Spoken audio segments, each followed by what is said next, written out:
Welcome back, ladies and gentlemen. A nice short break now between Gamers 2 versus Faculty series. Gamers 2, unfortunately, couldn't break out that first game, and Faculty did manage to secure that and are now one game away from the offline rounds at IEM Cologne. They're, of course, going to switch things up now, and Faculty will be our blue side, and Gamers 2 our red side. But game number 1, and Faculty kind of did everything as we expected. Gamers 2 kind of fell a bit flat. Yeah, I mean, they came into the game quite strong. They had the picks that they wanted. They knew that they were going to get the Malphite out from Xaxis in that top lane, and Ku had that very unorthodox bot lane gank after double buffs, and they had the lead. And they got the first dragon as well, I believe, if I'm remembering the game correctly. Yep, they managed to sneak that in after some recalls. Yeah, even got the sweeper trinkets, got the blue trinket. Everything about their vision control should have been great, but Faculty just didn't seem to care. And as soon as they got their own vision down, denied the sweeping from Gamers 2, that was when their crowd control layering started. And that's where their team comp really started to shine at around that 20-minute mark. Everything seemed there for Gamers 2. The theory was right. As you mentioned, they got all the sweepers when they should. They knew what they wanted to be doing. The execution just wasn't. We saw Kasing roaming around a couple of times and grabbing out and planting some deep wards. But the rest of his team weren't on the same page with him, so he was getting killed towards the end of the game and getting caught out and allowing Faculty to do what they wanted.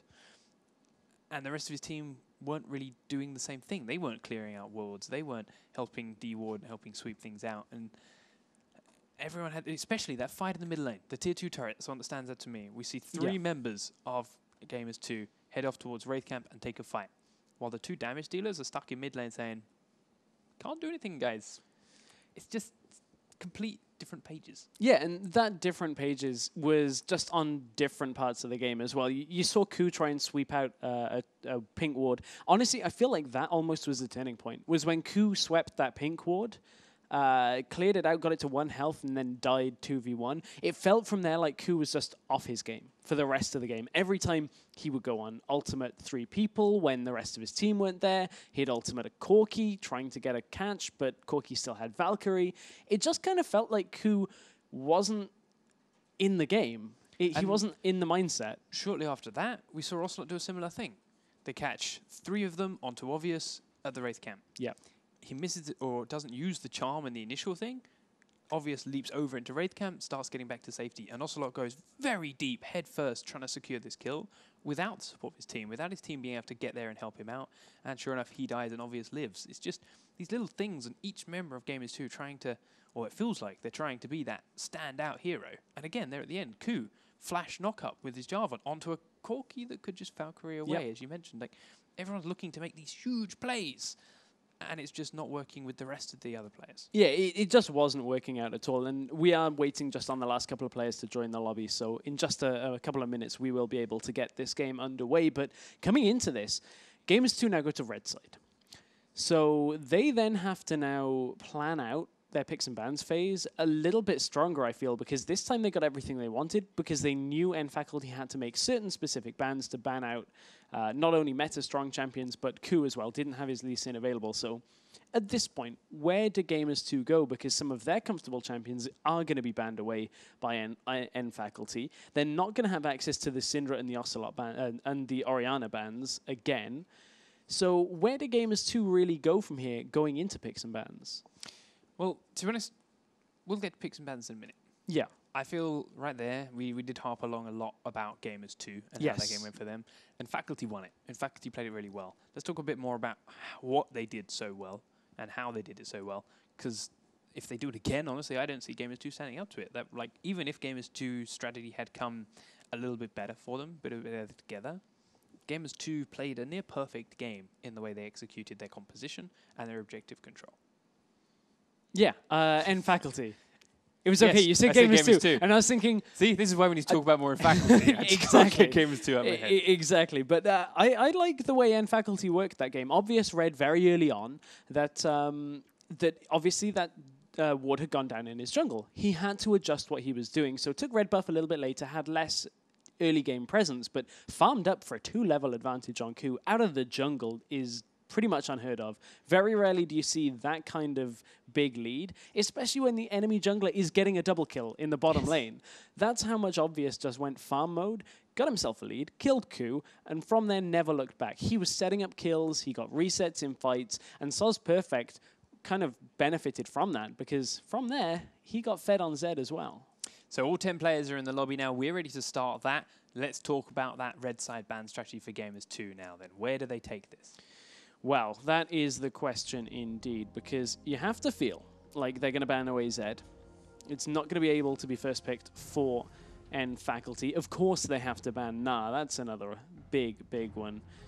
The question is, what do they use as their third? So in faculty so far have banned the Lee Sin again. They did that on both sides now, but it was Gamers 2 that banned Jace last time around. So they've got an opening on that, and they choose to use it on Irelia.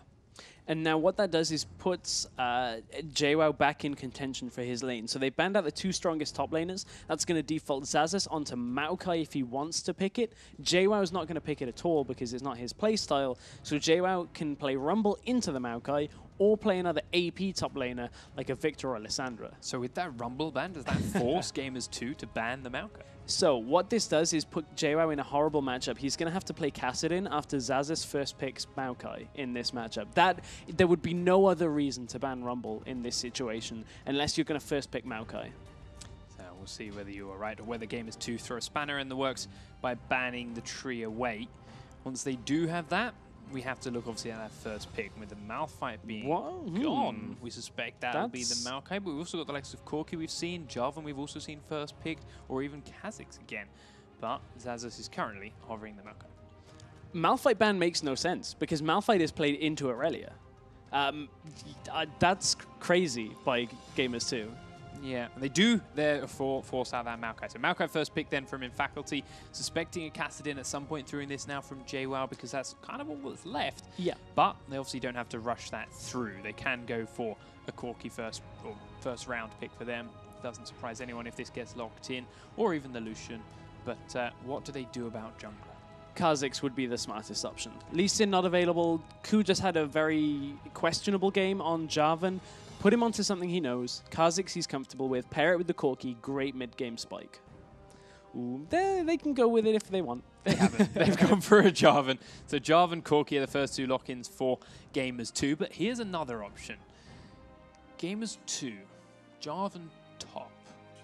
I wouldn't see it in this setup. I honestly feel like Gamers 2 are going to put JWoww either on that Kassadin or something like a Lissandra or a Victor, something that can just kind of get through the laning phase very well against Maokai and then just have a lot of wave clear and a lot of push. And that actually would free up Ocelote to go on something like a Fizz or something like that in a wave clearless mid laner. Now, talking about wave clear, in fact, they grab themselves Orianna after having banned it previously, and they've taken that Sona once again for their bottom lane.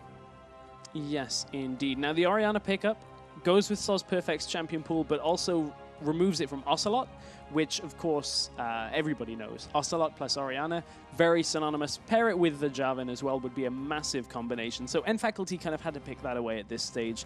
And the Sona doesn't tell too much. Sona is a champion that in the bottom lane you can comfortably pick. I wouldn't be surprised to see Gamers 2 pick up the Thresh again. That is what Kissing likes to play into Sona, and I feel like he will say he can do better this game than he did in the last. The opening 3 here to me screamed teamfights. Yes, yeah, very much same so. as we saw from in faculty before. Very little wave clear, didn't care so much about sieging, just teamfight comp.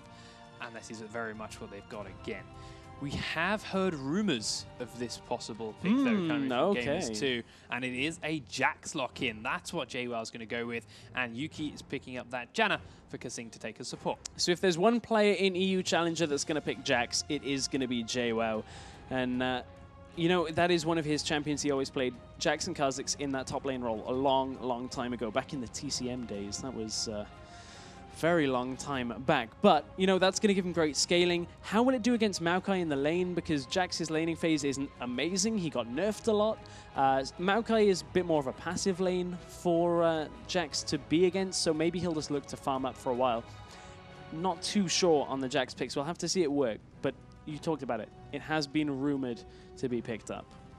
We heard a couple of players dropping hints and suspecting and calling out even some specific players saying, if this happens, this player will play Jax. It wasn't actually JWoww in that specific rumor, though, so he may have surprised a few different people.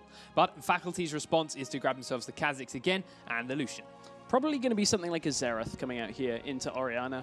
We're waiting on on Ocelote's mid laner. When you look at this all the way down the line, there's not exactly a great matchup for against Orianna. Zed is available. It's a skill matchup and is actually quite a difficult one to do and would give them a fair amount of AD on their team. So that would be something Ocelote could play. We know he has experience on it recently, even though it isn't one of his quintessential champions. But it is an option nonetheless. Xerath would, however, also give them far better control against sieges and with Yes. sieges again, because they are once more lacking wave clear. There we go. That would make a lot of sense. Yes, the sense is there. We do, of course, have our full list from Faculty, which even after those bottom two, still screams team fights. You got that big tanky front line. You got the wombo combo, so to speak, of Orianna and Sona ultimates, and Kha'Zix there for resets with the help of Lucian. Kasink does finally lock in that Xerath, so that is going to be our mid laner then for Ocelote, and we do have a completed game as 2 line. We do. Let's take a look down the line. So Janna in this situation has been picked up for the disengage because one of the problems that Xerath Corki are going to have is hard engage when you look at Kha'Zix with the ball delivery system with Orianna and Malphite. So Janna there to disengage from that kind of fight. And then honestly, Gamers 2 are going to look to skirmish a fair amount in the mid game with JWoww. Try and get some 2v1 picks between Jarvan and Jax just to get Jax fed a little bit because he does rely heavily on a lot of gold and a lot of kills to get into the late game. So, our completed rosters are there. We are waiting, of course, for the last 20 seconds to tick down and the load screen to begin. You guys, of course, don't forget, @LOL Esports on Twitter and hashtag LCS expansion to get involved in the conversation and tell us your thoughts on the games and the players. I want to see Gamers 2 swing this one around. I want to see a 3rd game in this best-of-3 series. And Faculty, of course, are 1 game up at the moment after winning that first one fairly convincingly and quite easily, to be completely honest. So Gamers 2 have to make quite some substantial changes.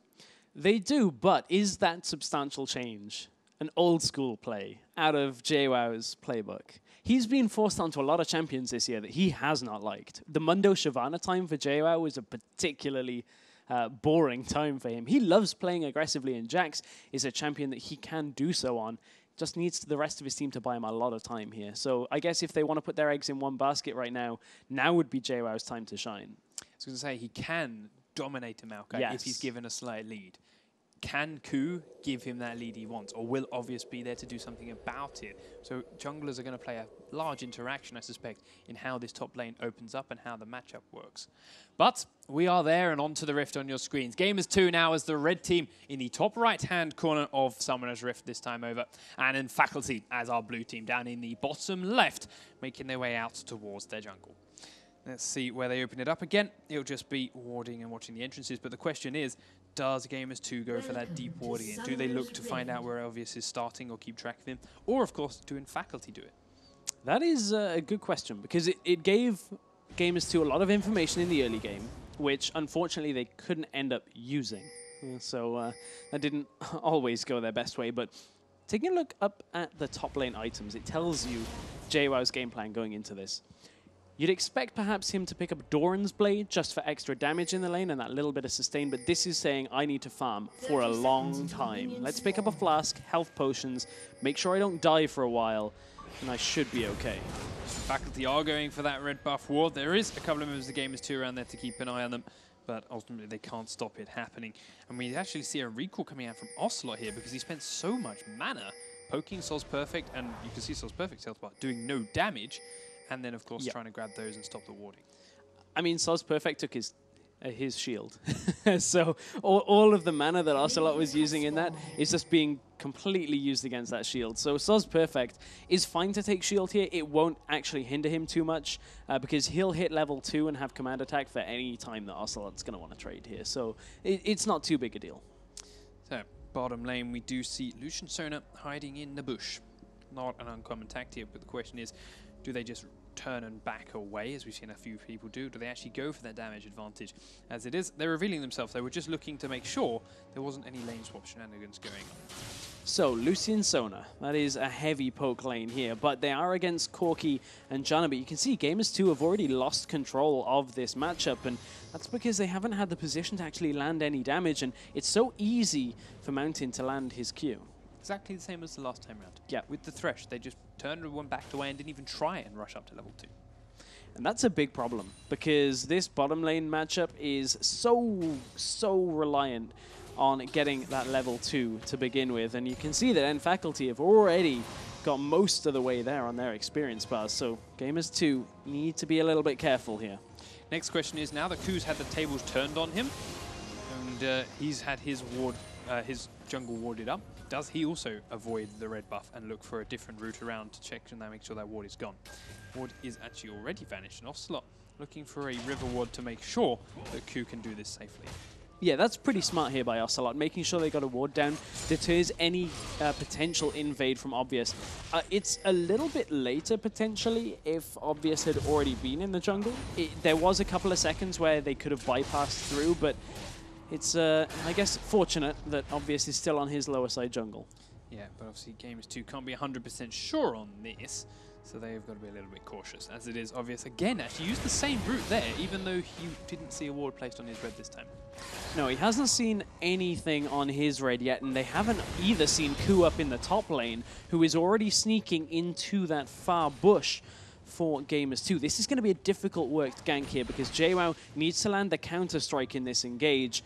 And it is going to be a difficult one because of how far back Xaxis is sitting here. So honestly, this is just wasted time for Ku. They need to get at least a summoner here for Ku to have a successful gank. This is what you mentioned about Ku before. While he seems to have these unorthodox timings, normally, if you've played against him a lot, they're very easy to read. This is the same timing he used in the last game. Just because he's on the other side of the map, he's ending in a different lane this time around. And I would be happy to take that credit, but honestly, I think it comes with a lot more weight when you factor in that it was Freeze that was saying that, who played on NIP with Ku. And that is a big factor, is Ku has been on so many teams that a lot of these players have actually played against or with Ku so many times and know his playstyle very well. So, regardless of whether Xaxis knew it was coming or not, he was pushed up under his turret, and there was no opening for Ku to make down there this time over. And that's opening up a CS difference again on the junglers. Obvious knows his place at this point in the game is just to farm up, and Ku has spent a lot of time in the lanes, but bottom lane, look at the positioning. Tornado comes out, and that's just about enough to force Gamers 2 back to the turret. But again, they are losing CS now, and a lot of damage onto Yuki, who has a massive CS disadvantage. And if he has to leave this lane now, it's only going to stretch out. And the sustain is again on N Faculty's side. Take a look. No health potions have really been used in this matchup, and Sonar is just healing everything that Gamers 2 are throwing at N Faculty. Junglers eyeing up top again. Kha'Zix in the bushes. Jarvan was in the tri-bush and is now turned to back away. Obvious sneaking in as close as he can. He knows if he can get into that push, he'll have an opening in a minute. JWoww does push. He has been very aggressive previously. Xaxis just sells him. Be patient. He'll come back out past it. The wave's going to push slightly. The question is, do they go on this wave or do they wait for the next one? Ku is miles away, but do they know this? See JWoww heading forward once those range creeps. They're actually going to go in. He's got that counter-strike down, stuns them both, and is back under turret.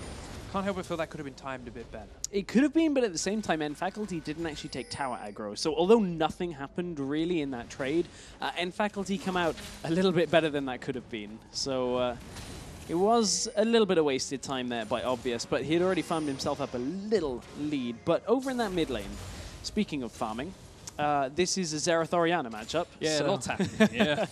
No health potions really even used in this lane matchup. So it's just going to be like this until about, I was going to say until about that level 6 point, but neither has really gone aggressive yet either. But look for Ocelote to set up a gank with Ku. Get that stun from Xerath and try and punish Soz Perfect for pushing in too much. Yeah, especially if they see Kha'Zix up in the top lane like that again sometimes. Once they find out where it is he is, can use that opening. But we're going on bottom lane. Yuki immediately has to Valkyrie away. Doesn't get to return any damage. But Cedrin is actually lacking on the mana now, so these trades are going to have to slow down a little bit for N Faculty.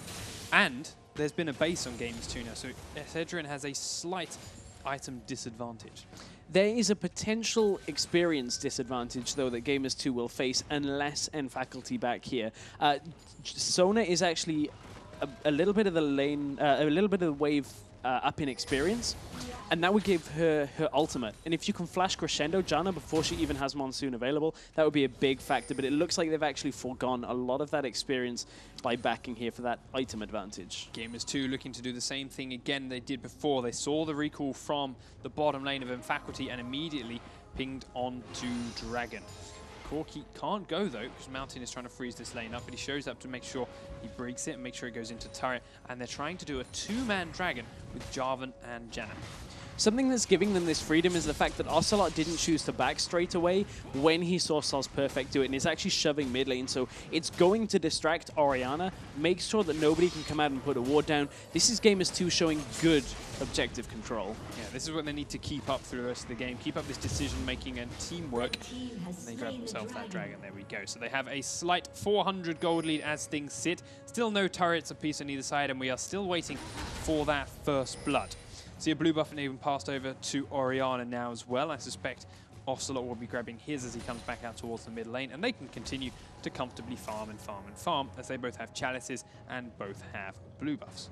Bottom lane, now that we've seen Lucian base though, there's a big difference in items. BF sword up against 2 Dorans and a longsword. Cedrian actually using the culling here onto Yuki, doing a lot of damage. Yuki gonna have a hard time staying in lane with that. He's got the red health potion. He is gonna choose to base though.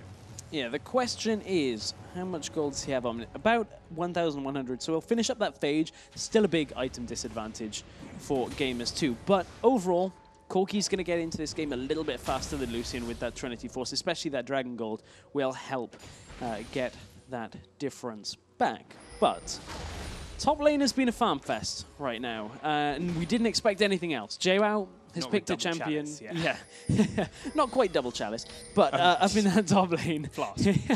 Exactly. It's what we're expecting out of this Maokai Jax matchup. It's been a while since we've seen Jax, at least here in the European Challenger scene. And we said, if JWoww, if there's one player that's going to bring it back, JWoww is going to be the guy, because that is his synonymous champion. But it's going to be another 10 minutes before Jax really gets into this game. Needs that Trinity Force and Blade of the Ruined King really to get himself going. So Jarvan's just grabbed himself double long swords on that base and now has a red buff. So maybe he's going to look for some kind of gank opening. But again, if he does, he's going to fall further behind from Obvious once more. There's still a slight advantage for Obvious and an item advantage. He's got himself that Elder Lizard completed. JWoww now taking a bit of punishment from Xaxus, but the counter-strike won't land in time for Ku to get in and follow it up. And Xaxus, to be honest, was very lucky there, because that was a really weird timing. He hasn't twisted advance on it until Obvious was there before, and this time around, Ku was incredibly close. Yeah, but saying that, Ku has backed away, and Obvious is up in this top lane. JWoww's been lulled into perhaps a false sense of security. This could be good. Goes in. Now we see Kha'Zix coming out of the bush. The counter-strike will stun them both up again, but JWoww has to flash to get to Ku's help. Now Ku comes back in. They're all over level 6, of course, and Ku's going to be the focus from Obvious before he gets the turret, and actually has to flash to get there as well. Great gank there out of Obvious. A bit of an obscure timing off the backside of Ku's gank, and they get double summoners from that. That is a big, big play in the top lane. Yeah, they also had to be extra careful for Gamers 2 because Ocelote had just based too, so Orianna was roaming up there completely free to join in and help if she had so wished. So they had to back away. But JWoww still can't leave this tower without risking losing it completely, and that also means Ku can't go and heal until he knows that JWoww is safe. Yes, indeed. That's a big problem for JWoww in that top lane, but another big problem on the map bottom lane. Take a look at the health remaining on the turret for Gamers 2. Faculty have been pushing up so hard in that bottom lane, and it's got them a CS lead. It also has given them the advantage on tower health, but of course, remember, Gamers 2 took that dragon, so that is why Gamers 2 have that slight lead right now, even despite the CS differences on all of the lanes. Yeah. Gamers 2 have actually given up on this bottom lane. There goes the tower. Once the minions have done all the damage they can, but Mountain looking to try and scare Yuki away, of course, make sure he doesn't come too close. Get Rocket CS. There we have it. First tower of the game from Faculty. Down in the bottom lane. Gives them the gold lead despite losing out on that first dragon. And they are very, very comfortable down as that pair. Lucian and Sona happy with how that lane has went. Middle lane, actually slight advantage now opening up for Sol's Perfect in the CS game. But ultimately the items are still very, very even, bar a boots difference for Orianna. Top lane again, junglers are waiting. Ku is up in that bush, but with 2 minutes on Dragon, and he has to know this because they snuck it out. He could give up that objective just by showing in the top lane. And you know that N Faculty are fine waiting this out for the next Dragon. You know that their team composition is essentially all about team fights. They don't want to be drawn into these scrappy little fights in lane. So Zazas, oh, he's caught. He went forward for the CS. He's going to get stunned straight after the knockup. Will twisted advance onto Java and then flash towards Obvious. But that's enough to scare Gamers 2 away, especially as there were pings in the jungle for Janna and Xerath roams up. But here's something that I'm pretty sure Gamers 2 weren't expecting. Cedrion and Sona have come to join in. Well, they know they've got a minute left on the timer, and they're already pressuring out Gamers 2 up in this top lane, so they maybe look to get a turret from this, but I'll be interested to see how Gamers 2 react to this, whether they look to secure the Dragon area, or whether they choose to fight this, and that indeed is going to be the choice, so neither team could be around Dragon if they don't head there fairly soon. Yeah, they look happy to leave this second Dragon to go for a while. I mean, we saw it in the last game. While Gamers 2 snuck the first one away, both teams were happy to wait long past the timer for the second one spawn, but do anything about it. And it does look like Faculty would much rather take this top turret. And in doing so, they are locking 3 members of Gamers 2 up as well. 4 now that Corki's coming to join them. So Gamers 2 can't do anything about that Dragon, even if they so wished. Yeah, that's a very interesting play out of both teams right now, to have this many people top lane when they know a Dragon is coming. I guess once you see your enemy up there, then there's no harm in it. It's not like anyone can sneak a Dragon this early on in the game, so just a little bit strange, a little bit different from what we'd normally see. But well, I think for that reason, because it's that little bit different normally, it would get a quick free tower out of it. But yeah, for some weird reason, out of the ordinary, Ku was also there to begin with, and well, that allowed them to defend that tower. But now we do see Gamers 2 making a beeline for Dragon. We also see that 124 CS on Lucian to 100 on Corki, so that gap widened with all of that top lane, and that forced Corki to kind of walk it up there. And you can see Yuki in the bottom lane is still trying to get himself some farm. Slight switch up in Lucian's build too. He went for that Brutalizer second rather than going for any more parts of his Infinity Edge, looking for that quick spike of damage instead. So I feel like Cedrion has kind of assessed that this next couple of minutes is going to be quite pivotal, that they want that extra spike in damage, that extra cooldown reduction on Lucian, because once they pair that with Kha'Zix and Orianna, along with the damage reduction, N Faculty are just going to have a stronger fight time right now because there's no Trinity Force on Corki yet. So Lucian just wants as much damage up front as he possibly can. Yeah, we do see Maokai forced to go up top to stop JWoww taking that tower down, as the rest of Gamers 2 are defending this middle lane turret from the Faculty pressure again. Obvious catches a quick knock-up from Janna's Tornado as he tries to kill off some wards, but we'll get the ward anyway. And now Ku's looking for that engage, but again, takes more damage than he deals out for his trouble. JWoww and Zazas back to comfortably trading forwards and backwards, getting those creeps in the top lane. And while 3 members of Faculty is all it's taking to defend this middle lane, we get Lucian free pushing the bottom lane. Ku has to be a little bit more careful this game because his flash has only just come back available. And he went aggressive there in a situation where he could have been heavily outnumbered. So not too sure what Ku's up to. Needs to settle himself, I feel. Neither do I have an idea with his items. I mean, he got Sightstone second to his Elder Lizard last time around, but now he hasn't decided to finish either of them. Not the Elder Lizard or the Sightstone. And Gamers 2 caught slacking. Give up the second Dragon for free to Faculty, but we do see their assault coming out. Captain Obvious twice, but not enough to kill him off. I thought you called him Captain Obvious then. I meant to say catching Obvious. I might have said Captain. You may very well have. Anyway. Gamers 2, in fact, speaking of catching, are looking to grab Faculty, but can't quite make the opening. Now Ku, again, going a bit far on his own. He's lucky they didn't have the wards to spot him out there because they're coming to try and take down this middle turret. Ku is going to go around behind it, but there's no minions left, and they're not willing to dive.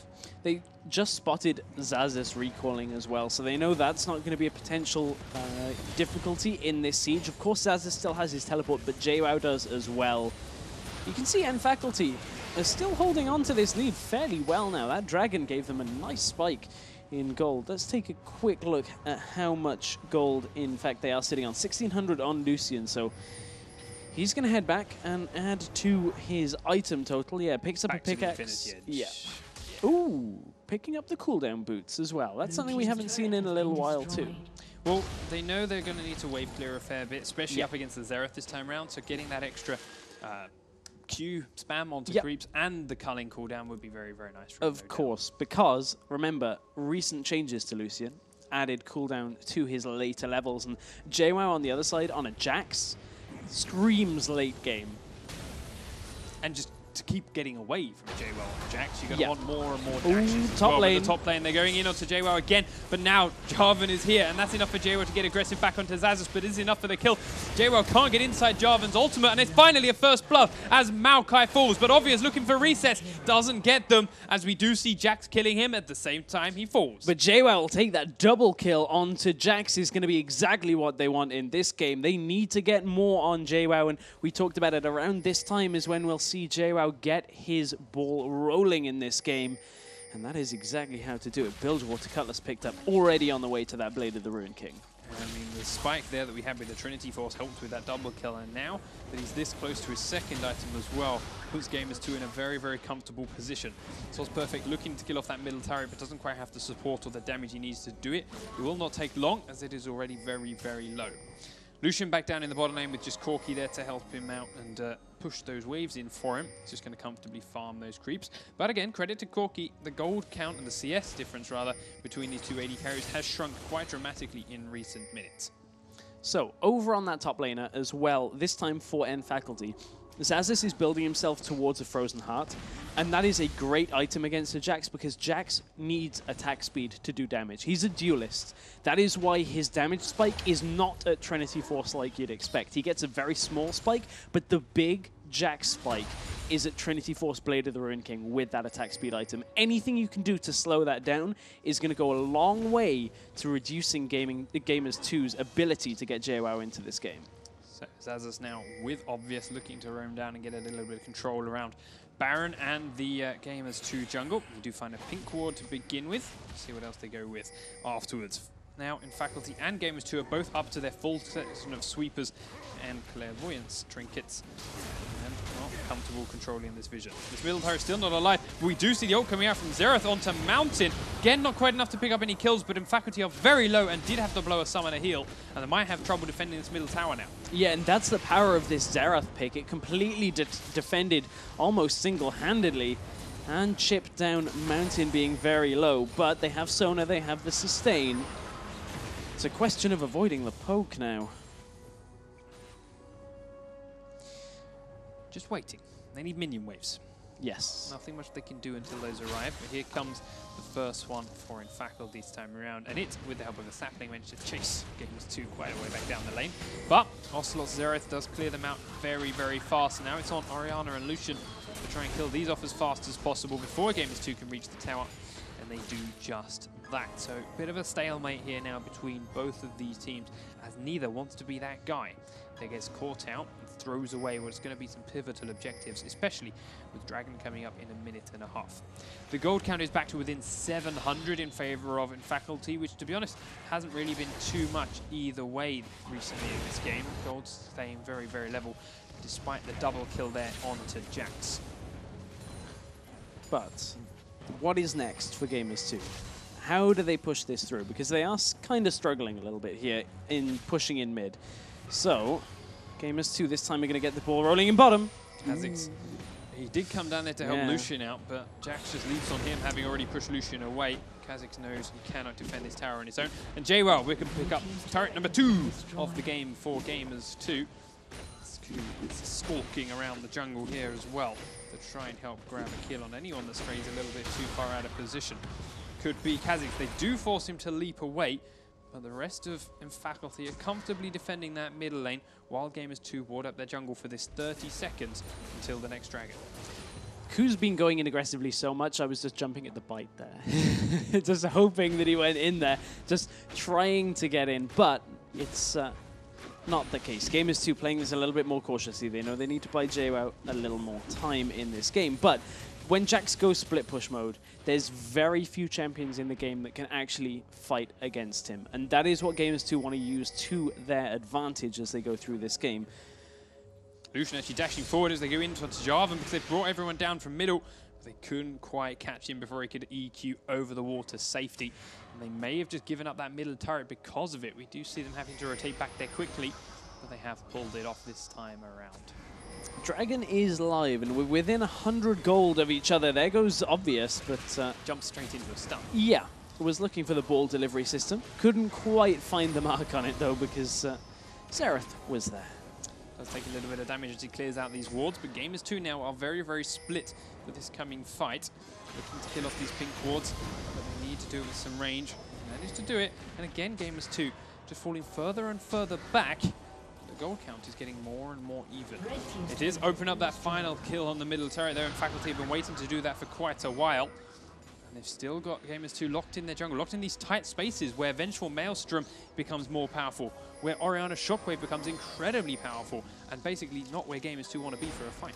And Faculty's issue right now is that they haven't actually gone back to buy in a while. 2,000 gold on Orianna, more than enough gold on Lucian to pick up his Infinity Edge, and those are big, big spikes that they're going to need for this fight, so they have to completely layer every one of their ultimates here if they want to come out ahead of this fight, because Gamers 2, I guess they're on quite a lot of gold actually. Both of these teams have been in a stalemate for quite some time. Faculty have started. The Dragon is down to well below half health. Now the Culling's coming out to try and scare off Jax, but Sona gets the Dragon. Either way, it's in Faculty, and again, Ku has to flash out of a pit to keep himself alive.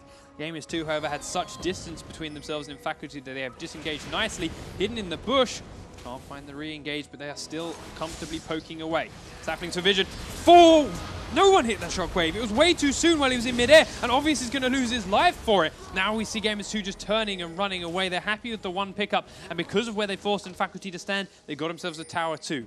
Shockwave fooled all of us. I thought it was gonna good. Hit 4 people. He landed in a perfect place. Yeah, exactly. The landing point was great, but there's the miscommunication perhaps that N Faculty cannot have in their game, and Obvious is a very vulnerable champion or player as he jumps forward there, landing in the middle of everybody, but the shockwave not going off properly. That's not a good sign for N Faculty, but we are still only at 3 kills to 1 in this game. This has been far more of a vision and objective-based game than most that we see. And on top of that, while a vision objective-based game easily went to N Faculty in game number 1, Gamers 2 have done a much better job in this game, and as a result, they are not so far behind yet as they were last time around. They also, as we mentioned, have a far stronger late game than they had previously. Yeah. But as far as these two specific teams match up, they're actually very, very close. So every level advantage is going to be a big impact. It's 3 towers to 2 at the moment, though, still for Gamers 2. They are still ever so slightly now even further behind in gold because they are 3 towers to 3 now, as it is just over 1.2k for N Faculty. I feel like N Faculty are going to struggle when this game goes late, though. They've got a team fighting composition. They want their ultimates all in one place. And that includes Maokai's. And Maokai isn't known as a late game champion either, so who do you put up against Jax? And there really is no one. There's nobody that can 1v1 a Jax in this lineup at all. So the later this game goes, Gamers 2 are going to be very happy with that. In Faculty's option, once Jax starts split pushing, is flash crescendos for an engage. And if they can't get those engages, if they can't start those fights, Jax is just going to take down the base while all they can do is stand and watch. We do see, however, Summoners up for almost everyone. Flashes down on the supports for both teams, and then jungles for Ku and top lane JWoww. But the ultimates are all up, and Gamers 2 are toying with the idea of rushing down a Baron, but instead they're just hiding in these bushes and trying to bait N Faculty in, but N Faculty knows something is up and are just pushing the middle lane instead. They do know something is up, but N Faculty get deterred by a Howling Gale, and that is the end of, I was going to say the engage, but the push is still on. They are doing what they can to poke Gamers 2 down. Of course, Ocelote's got great wave clear, but Orianna and Lucian are doing a pretty good job themselves. However, Faculty now realize that once all 5 members of Gamers 2 are here, they don't want to be pushing this. They don't want to stay in this kind of group. They're willing to back away and wait a bit longer. And waiting longer is something that we know Gamers 2 are going to be very comfortable with. We were doing actually, Faculty weren't quite willing to wait longer. They were trying to bait in Gamers 2 forward, but we're a little bit keen on the trigger. This was an important point that you found out during our research. So we were looking at the Challenger Series playoff stats, and you came across the fact that Gamers 2's average game time currently, well, in the Challenger Series playoffs was 45 minutes and 42 seconds. So the longer this game goes, we know gamers 2 are very used to being in the late game. RN faculty, that is the problem. The other question is, and I've got to admit, while it is a game length stat, it doesn't explain why they were. Yeah. So it could very well be that they were behind the whole way and got lucky wins. It could very well be that they just couldn't figure out how to end games, which is not going to be a good thing in your situations against an Orianna. You're just going to get stronger and stronger. So while 45 minutes is their CS playoffs average, they may have to change things up here. Now we see JWoww and Maokai trading a little bit in the top lane as JWoww's trying to take down a turret. But has it done enough to stall him out for Kha'Zix to get around behind him? The rockets come out, it forces the counter-strike, but it's enough for JWoww to walk away. And you can see how many people are going to be deterred here, or at least brought over to a lane for JWoww's sake. 2 people were already committed to that, and he's not even as strong as he's going to be. JWoww only has 2 items right now, but it's all he needs. We talked about it. Trinity Force, Blade of the Ruined King. From there, Jax can just get into the backline during a team fight and almost take out anybody he wants as long as he gets that counter-strike down. And faculty really need to find a solution to a problem that looks a little unsolvable right now. Gamers 2 realizing that Jax needs to be separate from them now to really control this, and he is staying up that top lane while everyone else shoves mid. But again, neither of these 2 teams want to get close while they do these pushing, while they do this wave clear, and there is more than a screen between them. Yeah. And I mean, it comes from the fact that both actually have good wave clear for once. I mean, we're used to teams having lacking wave clear. The fact of the matter is, this is just 2 teams just trying to push into each other, and the different factor here is going to be the split push style. That is exactly what is going to turn this game. And in doing so, getting that 4th turret for Gamers 2, JWoww has evened out the gold completely. He then chooses to back off, and Ku's going to do so too, and they're going to buy a couple more items. Merc treads up onto Jax, making it even harder to stop, especially for Maokai. And Ku starts to get himself a little bit of tank. He has completed that Sightstone and Nails and Lizard a while ago. Now he's got his own Merc treads and a giant spell to make sure they can't burst through him too quickly. Still yet to see a completed Frozen Heart though on Maokai, which as you mentioned is a big deal when fighting at Jax. So they need that finish as fast as possible, and they're hoping this Dragon might help them out. They're going to try and nuke it down, but Gamers 2 are coming in close. The Dragon does go off to faculty, but now they're trying to focus onto Xaxus. But JWoww actually trying to get onto Cedra and forces him back, but the first casualty is looking to be Sona. She does have so many shields though, and the Zerathar one finisher. Kha'Zix manages to help drop down Jarvan.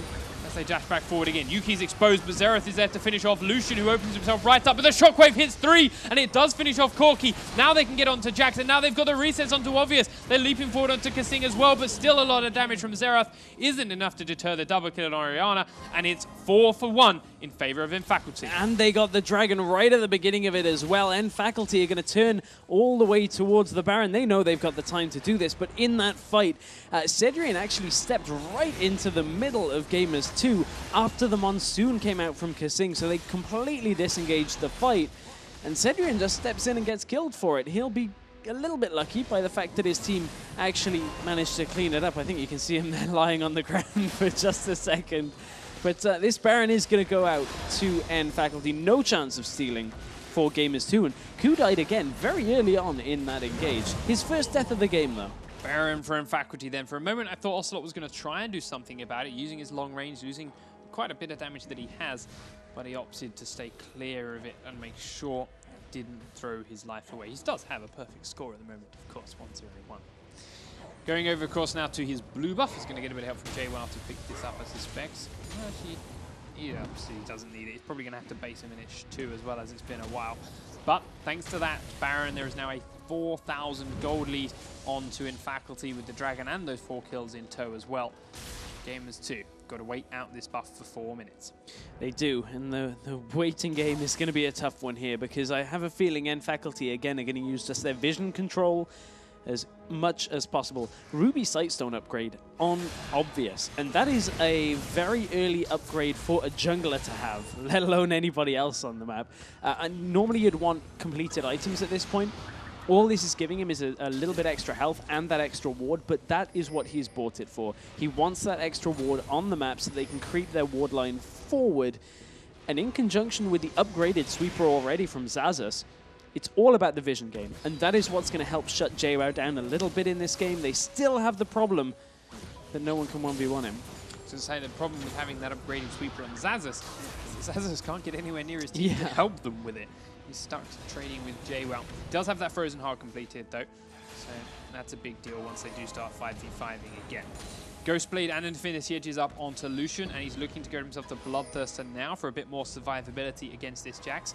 But neither of those items are going to help him if he dives headlong into an entire Gamers2 team second time around. Have to watch his positioning this time over. But once again, even with the Baron buff, Faculty aren't willing to get very close. But they are rotating down now to behind Jax. Kha'Zix is going to get there first. Does have the slow. Careful for the counter-strike there. Leaps in onto JWoww for even more of a slow, but now Source Perfect is coming. They're going to dash forward with more movement speed, but they don't want to go under the turret. Burned a fair few things, especially the Kha'Zix ultimate, but don't grab the kill. And, wow, the culling gets cancelled out there too. Can they get something for it? Yeah, they're going to push the turret in, but Cedrian takes far more tower shots than he actually wanted to there. And by this time, JWoww is going to be able to regroup with the team before they actually start this push. So, Faculty maybe need to reconsider this push. Janna is going to shield the turret out. It's going to deter too much of the damage. And JWoww is going to be with them. So, a bit of a stalemate of a game right now. This is a very technical back and forth game on this point. It's all about the numbers. There is also a massive wave of creeps in that top lane that someone wanted to go deal with, and Maokai is that man. He has strolled all the way down there. He's going to pick up a nice big chunk of gold again to help be even tankier, to help be an even bigger front line for Faculty. Stop Gamers2 getting anywhere near the nice squishy targets at the back. Now, JWoww though is looking for yet another opening to go and to split away from the rest of his team. At the moment, that's a little bit of Baron control, but of course that's not up for quite a while yet. Nothing for him to do around there. But a minute and a half until the next dragon comes up. We already saw a bit of a skirmish at the last one that resulted in the first Baron of the game. Not sure we'll see it again though. Gamers2, if they're going to have to do that, have to play it a lot smarter. Make sure they don't go and lose another 4 members. And that is the question. Are they going to play it a lot smarter? Because it didn't work out for them last time. Doing the same thing won't work out again.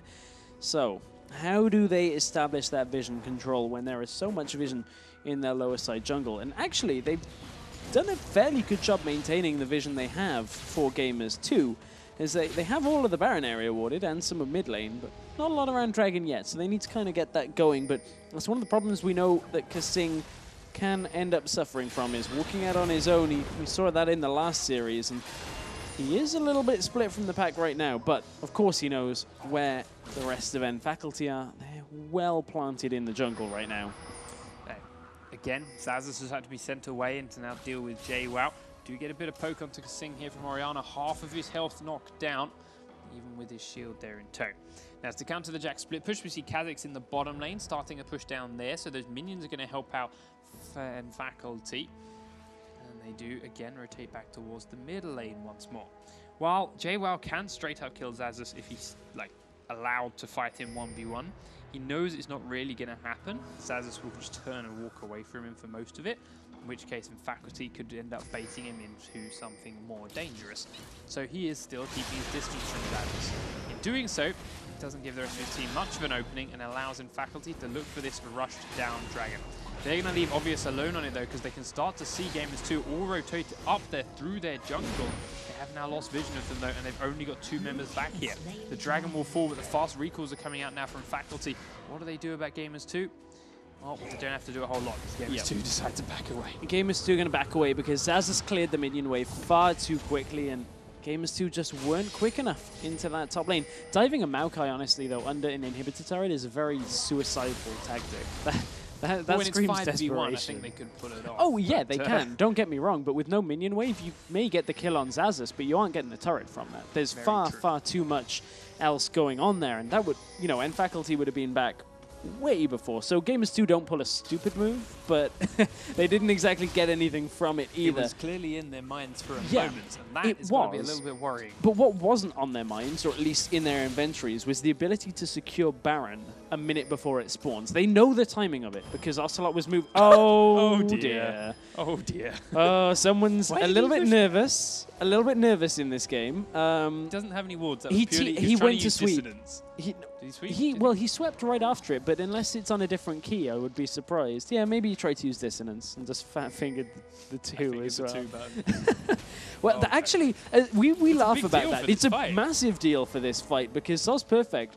If he gets caught out now in this fight... Thankfully for him, Gamers 2 didn't see it. Yes, that is part of it. They're not going to notice and not going to focus him for it, but it could still come back to bite him. It's always a treacherous minute after you miss Zhonya's. At least it is a fairly short cooldown, though, so he's half the way back.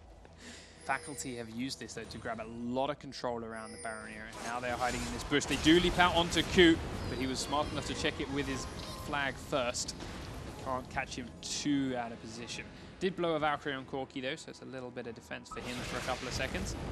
But they've got control of the area, and they're now looking for that pick, looking for some way to get a Gamers 2 out of position. And this time, thankfully for Faculty, JWoww is close. Interesting EQ from Jarvan. Q's getting very antsy in this game. He just wants to engage, but the problem is he needs to just give Kha'Zix is going in, and wow, Kha'Zix is down. They do get the shockwave onto only JWoww, though, but they're taking a lot of damage just for one target. And now Jarvan's coming behind. It's a double kill for Jax, who is going to go huge if they're not careful.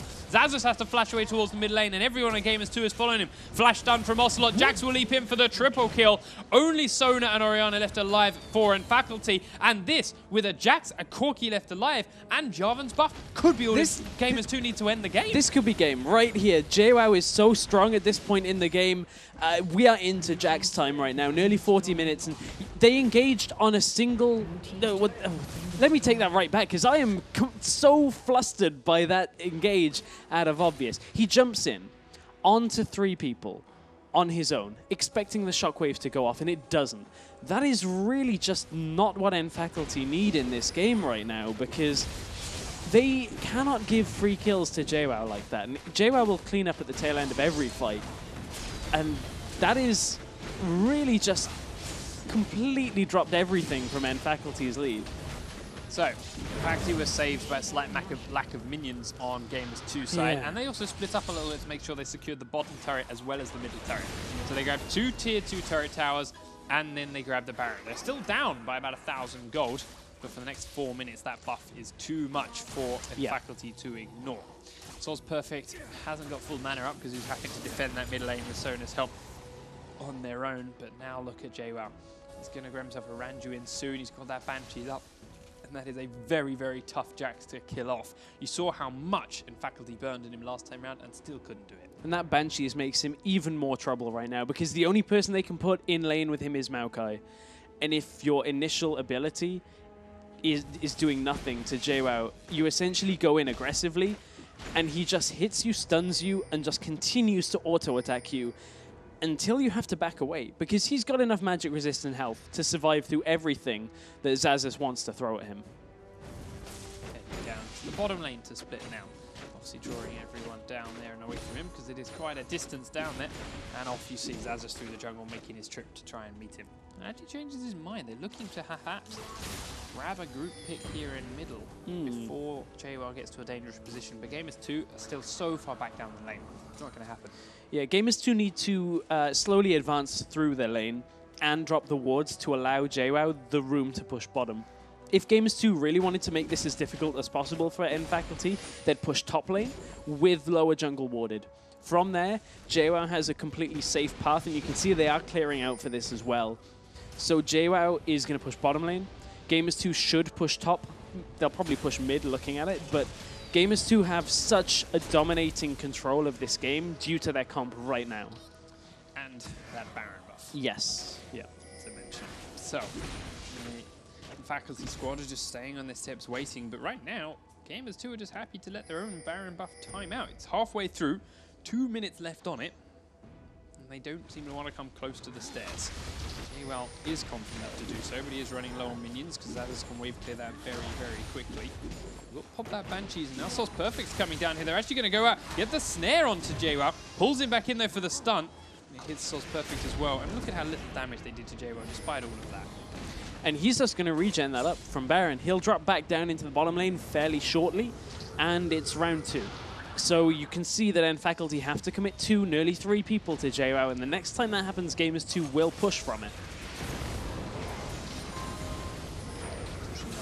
Got a cannon creep, but it can't quite land too much onto the turret. One shot from Yuki does do a big burst of damage, especially with the Janna shield and the Sheen proc, but it is every little helps right now. There's JWoww heading now back down towards the bottom, so Zazas will have to go and meet him shortly. And the next wave is coming up the mid lane. Saving grace for Faculty, though, is it won't have a cannon minion at this time around. It just survived one of those waves. Another slight saving grace is the fact that Gamers2 didn't actually push top lane at the same time. So if they are doing that. Yeah, that was what I was going to say. The minions are going to do it eventually, but Gamers2 didn't set that up so that all 3 lanes are being pressured, so they're not actually exerting 3 full lanes of pressure here. So it's giving Faculty the slightest bit easier a time right now. So Baron buff has about 20 seconds left on it. It's now no minions for JWoww, but he does leap the coup to get to safety. But the bottom turret is taking about as much damage as the middle one now. And here comes that wave in the top lane as well, as you mentioned. Yuki does half the health in the middle. Sorry, Gamers2 were ever so close to edging their way in. But their Baron buff is about to run out. And that is the point at which they can't stand here anymore. They have to back away once Baron is down, so they either engage now. Oh, wow, Ku takes a massive burst of damage, and now the Baron buff goes, and they definitely can't hang around for him. But JWoww is still doing everything he can onto Zazas in the bottom lane to make sure he is just as low as Ku is. But he's run out of minions again. He's tanked up a few tower shots for himself. The rest of Gamers2 now, you can see how far back down the mid lane they are again now. You see the Tornado coming up to try and slow the chase. Does just enough. The other option that Faculty have in their playbook is play your composition. Do not play JWoww's game of 1v1ing in a lane. Go 5 versus 4, force JWoww to teleport in, he can't do any more damage, or he has to push solo. And at that point, you win the 5v4 fight, you stop JWoww, and then proceed with the game from there. That's a very risky play because you're essentially saying, can we fight the fight, kill everybody, and back to stop JWoww before he's able to take the entire base. But it is an option. The Dragon is another option too, as it is just up here. And you see Gamers2 heading in that direction to grab themselves another 1,000 free gold and to take the lead back finally, because they have been even for quite some time. And then, in a minute 50, the big worm comes back up. Baron is about to spawn. We should see both teams looking for it again. This time with the Zhonya's properly on our honor as well. We're going to get some ward control drop down for Faculty. Sona leading the way with a couple in her inventory. And that Sire Stone as well. And Gamers2 are actually nowhere nearby to try and plant their own or contest this. So Faculty, while they don't know it yet, have complete control over it. Looking for that movement speed boost into the mid lane where they could get behind Gamers2 here. Gamers2 don't have a rough idea where Faculty even are. And Faculty are waiting for a tad longer than they should be, perhaps, into this bush. Oh, it might be paying off. Ocelote is coming back in this rough direction. He's waiting for support from the team, though. And now, in fact, he decided they've waited too long. They've waited a long time. The thing that allowed them to do that was the big wave in the bottom lane. Meant that JWoww wasn't going to solo push that. It would take him far too long to clear that. At this point in the game, and Faculty doing that is actually fairly risky right now, because the next pick is going to determine the game. As long as it's not a 5-for-5 complete double ace, whoever stays alive should be able to do a lot of critical damage, and from there, it's at least an inhib for either squad, exactly. Yeah. At least an inhib on the next fight or next pick. But Ocelote was a little bit closer than I think you might have liked. Actually uses his summon to heal to make sure they can't get over that Wraith Wall to him. Corki also has to back on away. The Baron's up in 17 seconds now.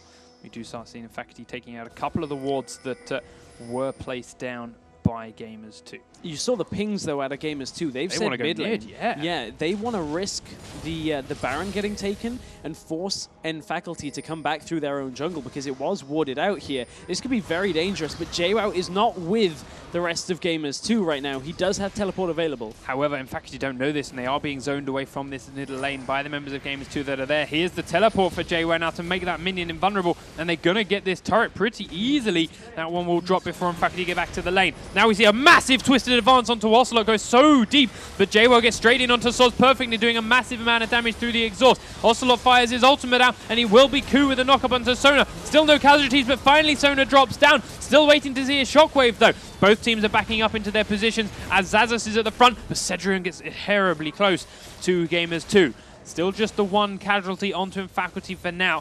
They need to start healing up Xaxus. He does have home guards, but Gamers 2 head straight to Baron. Shockwave just did not hit the mark during that fight, and then Faculty just don't have enough damage to deal with anything. They're forced to regen now on the Fountain.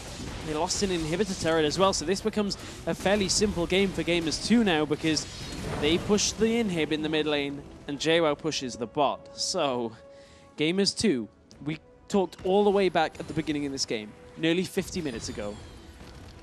What was their play that has to get them back on track to getting to the final four here in the LCS qualifiers? And we said, was it going to be JWoww on his champion, on his Jax, that we haven't seen in a long, long time, and he's 6-2-2. This looks like it was what Gamers 2 really needed to claw their way back in this series. They've been kiting very, very well for the last 25 minutes from the feel of things. Just making sure that JWoww can farm and stay alive and farm and stay alive. And then when they do force a fight, when they are caught out and they have to go through, it's still only JWoww that's even close to people. And all he has to do is clean up the low health targets from Ocelote's long range poke. But Faculty aren't down and out yet. They're only down by 5,000 gold. They do have to fend off against another Baron buff, and they are once again hiding in bushes, looking for that opening, looking for the Gamers to stray to walk into them. You mentioned before how it's normally Kasing that gets a bit risque, roams around warding on his own to get caught, but not this time around. He is far away from where in Faculty are because the rest of his team are on the fountains and cleaning the jungle. No opening from Faculty yet. Not really the best of bushes to do this in. No, it's not the best bush really at all, especially when Gamers 2 have so much of the top jungle warded that they're basically thinking to themselves, well, they're somewhere in the lower jungle. So, I mean, if they get caught out by this, also Lucian's about to show himself, so this is Lucian showed himself mid as well. He's been doing that for the whole time, trying to give Gamers 2 a little bit of info, but they're not falling for it. Yeah, exactly. I mean, the other side of that is that's a lot of damage that's not missing, that's not there for if you actually get a pick at that point. 4 versus 1, I think they should be able to pick anybody off straight away, but you can see in Faculty's decision-making right here, and Gamers 2 just are not pushing them. Gamers 2 have the Baron now and have had it for about nearly 2 minutes at least, maybe a little bit longer, and they haven't really done anything with it. To be honest, Gamers 2 started playing fairly aggressive after that Baron. They came out and they shot. But the longer it took without them seeing in Faculty, the further back in their own jungle they played. They were getting a little bit worried, having not seen them for quite a while. But didn't have anything really to be worried of. I mean, this is their time. This is where their composition is almost unmanageable. Because who can fight this? You know, this late into the game, we know it's there. They like the long games. They have that average game time of 45-42 from the Challenger playoffs. But this time they've even got Jax for JWoww. This is late game. This is right where Gamers 2 need to take advantage of their composition. And can Gamers 2 push in for this inhibitor? And is JWoww going to be able to pick off more kills here? Picks off the inhibitor with ease, doesn't need the kills, and the rest of the team back away now. They know they have super creeps there to help them out in the middle lane. They've got a red buff that they can steal away. They may also do the dragon, but to be honest, I think that would be a bit of a waste of this buff if they go down to the dragon. They should grab the minions and come straight to the bottom lane. Yes, that is what they're going to do. But and that mid lane is now going to push in. So JWoww can swap over to another lane. They have pressure in the middle lane. And they can push bottom or top, whichever one JWoww isn't in at the same time. So, Gamers 2. I mean, how do you deal with a Jax that's ahead and has a Guardian Angel? He's difficult enough to kill once, but now you got to kill him twice. It's an almost impossible task. Banshees have all been popped in for Gamers 2, and their Baron buffs are gone. Still only 5 kills to 8 in this game. The gold lead is now 6,000 for Gamers 2. And while we talked about their poor objective control before, they now have 7 towers to 3, sorry. They have had more dragons this game. They have many more barons. But they do lose a turret to minions in that top lane. I feel like this is just Gamers 2 not setting up the map for themselves properly. I mean, it's just general housekeeping that if you're going to push, make sure all of your lanes are pushing. Set up a slow push wave in the top lane, anything. Like, just make sure that end faculty can't basically say, okay, well, they're all in the bottom lane because we can just defend mid and top's pushing in towards them anyway. And that's what JWoww is going to go and do now. But it's far too late. Their Baron has expired already. So Gamers 2 just need to maybe think ahead a little bit rather than playing in the moment they're in. They need to think, our comp is great right now and is going to be better in 5 minutes. So let's set everything up for ourselves. They're sitting in the Fnatic bush, waiting for someone to stray too far out. Why teleport to this bush as well? They're going to try and rush down this tower. Yeah, okay, got no now minions. I see it. Now I see it with NFAC pushing mid lane, but that's a lot used and they've been deterred. Massive waste of teleport from Gamers 2. Yes, they're in the lead right now. Yes, their average game time from playoffs was past this point. But that, to me, they're still out of ideas on how to win this game. Yeah, it really seems like they're struggling to come to terms with the fact they're ahead with a later game composition and are just trying anything they can to win. You do not see teams that are ahead sitting all in one bush, because you don't need to. I mean, it's not the biggest of leads. Let's put that in perspective. It's only about a 5,000 gold lead, which this late into the game is not game ending. But when the composition you're running has its spike right now in this game, and you've taken down an inhib to help put pressure up. Why is Jack stopped split pushing? That is a great question, and I don't know why. I wish I had an answer for you. They got a tower, and they got an inhib, and they got all these barons because JWoww was split pushing the side lanes while they pressured somewhere else. The minute they get an inhib, they decide, well, that strategy worked. Let's stop split pushing now. Yeah, I mean, he's got a Guardian Angel, which we already talked about. Difficult enough to kill him twice. So you draw more people over there. The rest of your team are far more than confident to actually fight the rest of the fight. I mean, sure, Corki, unless you land all the poke up front, probably doesn't have as much damage as Lucian in this, but we've seen Gamers 2 take the good fights. We've seen them do it. They might be forced into one here, and Faculty coming straight up mid lane now as all 5 members of Gamers 2 are also here to meet them. Ku's in the Wraith camp, but does get now spotted out, and then Faculty are turning and running because JWoww is running straight at them. They've also split slightly to get control over the Baron pit because it comes up in 1 second. There it is.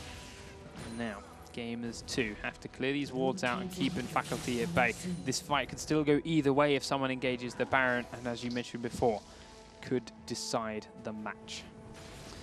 Not a lot has happened in the last 6 minutes, 7 minutes. 30 minutes. Yeah, 30 minutes. But I was meaning since the last Baron. Sorry, my maths is slightly off on that one. But that is just saying that Gamers 2, although they've had all the position in the world to do it, have not been able to pin down End Faculty's vision control because End Faculty are just sitting back for the right fight. And this is what you'll see out of teams that are very comfortable playing this team fight kind of composition here, where you're just relying on everything lining up. Their inhib is also back up too for Faculty now, so they've lost that super creep. But Cedric was way too far out. Gets stunned up by JWoww. Yes, he's got a GA, but he's doing as much damage as he can. Has to flash back to his team. Still trying to stay alive. Mountain's there to heal him. He does get that on. And finally, they pop him into his Guardian Angel, but obviously took so much damage as well. Now Ku has to back on up, and JWoww is still doing so much while being so tanky. Zaz is at the front, but the shockwave misses everyone. And now they're trying to chase them in. Gamers 2 are in full chase mode. They get another stun onto Cedric, and even with the Mikhails, he's so incredibly low, but there's still so many shields and heals. The rockets are coming out from Corki, but they can't kill anyone, and everybody survives the fight.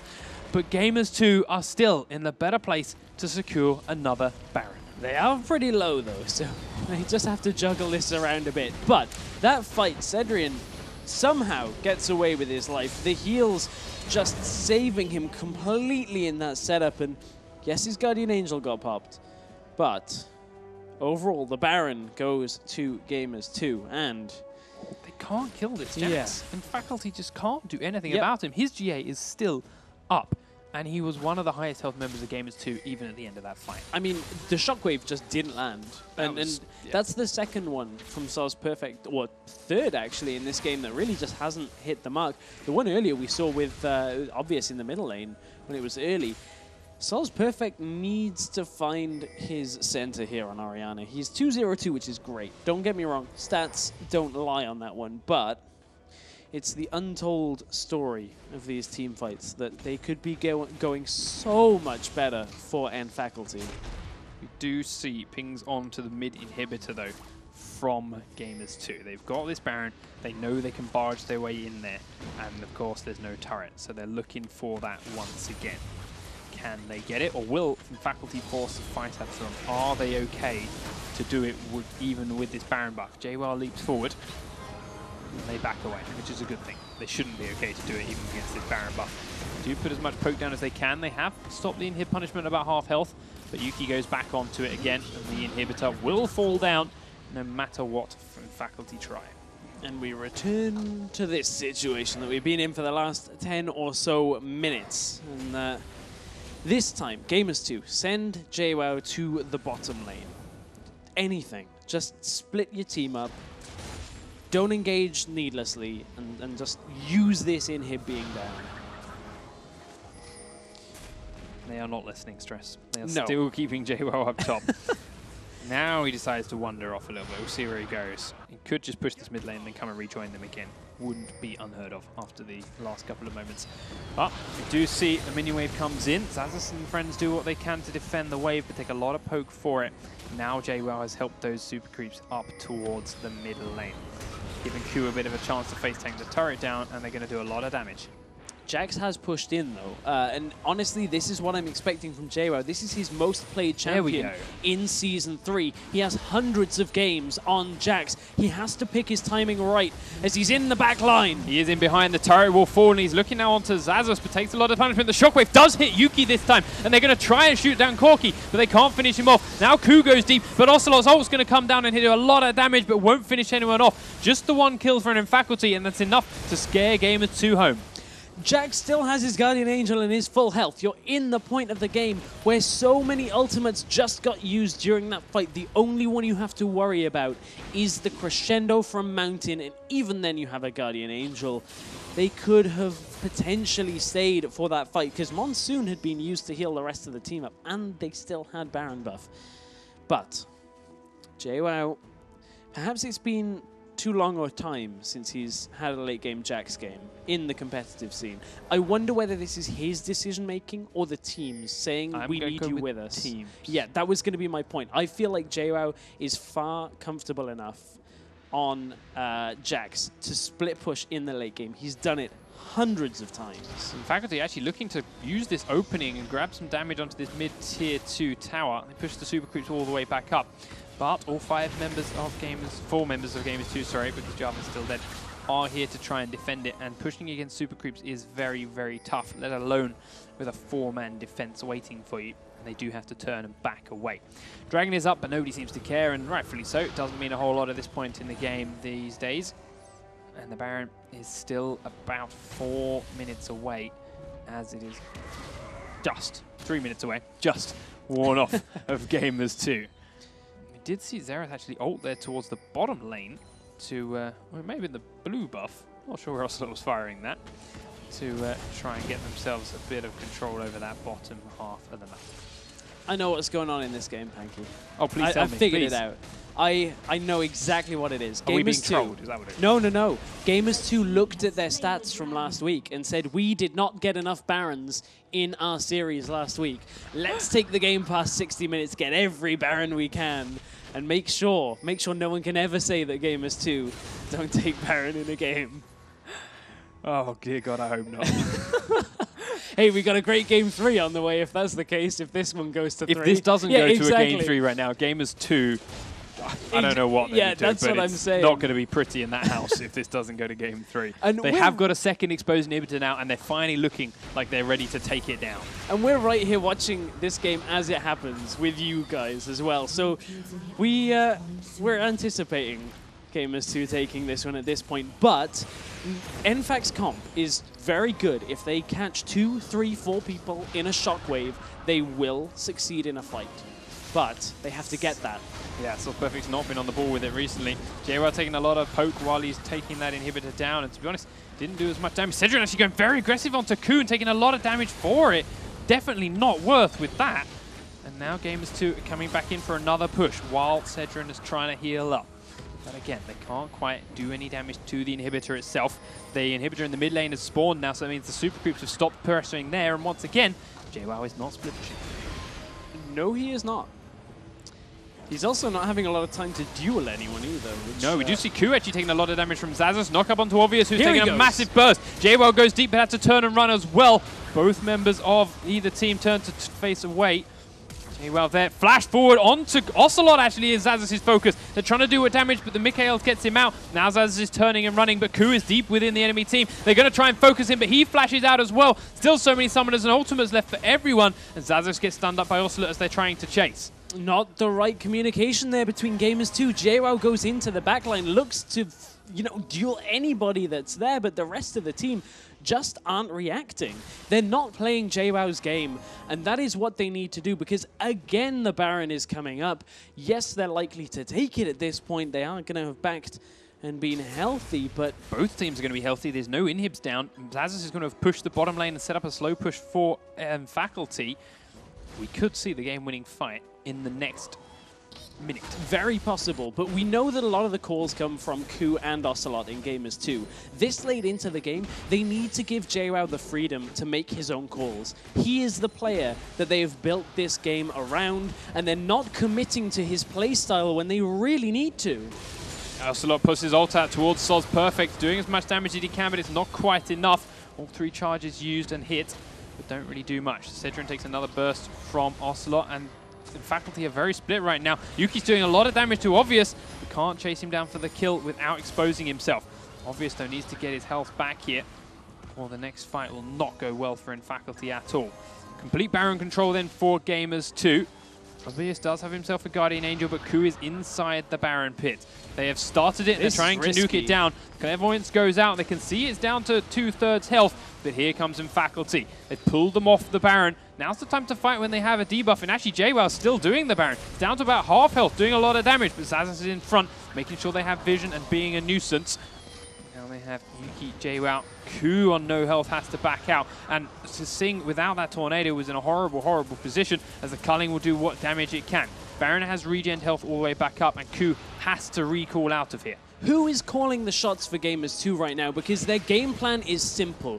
Push inhibitors, get Baron, push for the win. That is how you win this game from this situation with JWoww, and you have 2 inhibitors exposed, and they have been for the last 20 minutes of the game. It's a very simple process that Gamers 2 just haven't committed to. Teleport coming in from JWoww around behind them, and Faculty are completely surrounded. JWoww used that home guard to dance around, but they've got so much damage now and onto Obvious. They're trying to nuke the Baron down. Everyone's in the pit, but the shockwave only hits 2, doing so much damage, and Gamers 2 get the Baron.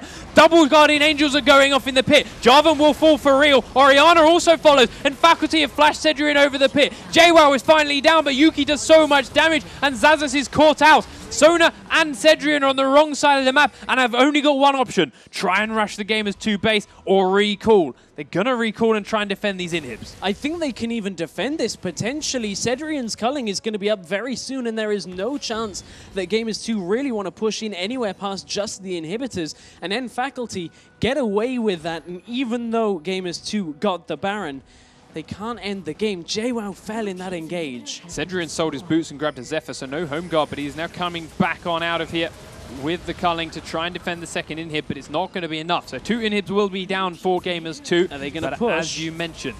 No, Cedrian's too low. They have to back away here and buy him a lot of full time. Poke from Ocelote there. He has to get on the fountain and heal, and as I said, no home guards. Nexus turret number 1 for Yuki. It could be. He's doing a lot of damage and has those Sheen pokes. Stun comes out from Ocelote but won't land. Cedric still taking more poke. They've got to get through these minions because the Nexus turret is going to fall. Now it's just Yuki and Ocelote with Kasing in support to try and nuke down the Nexus. He Valkyries over the top of him. Janarot to push them off again, but Yuki has no mana. They're going to do everything they can, but Gamers 2 take game number 2 in this best of 3 series, even it out, and we're going to a third. Oh man, that was a messy game. It was a slow It was game. a slow, messy game towards the end of that one. And I mean, Gamers 2 stuck with it, and Faculty stuck with it. And I think everybody going into game number 3 is going to be a little bit more exhausted. But Gamers 2 finally whittled down and Faculty in that game.